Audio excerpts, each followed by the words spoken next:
ဦးစီပေးလိုက်နော်ဒါလေးက1500ဒါဒီလေလားအဲ့ဒါရ3500ပဲယူမယ်4000ရောင်းတော့ဟုတ်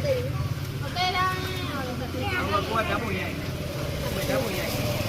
ဟောလေးပါကြီးလားဟောပါလေးလားဒီ900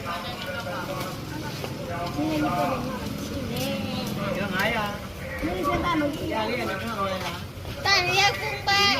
ဒီလိုရည်နေကြတော့မယ်ဆရာလေးတဲ့ကြည့်တဲ့ဆရာရောက်ဘလောက်တော့အဲ့ဒါတော့4000မှာ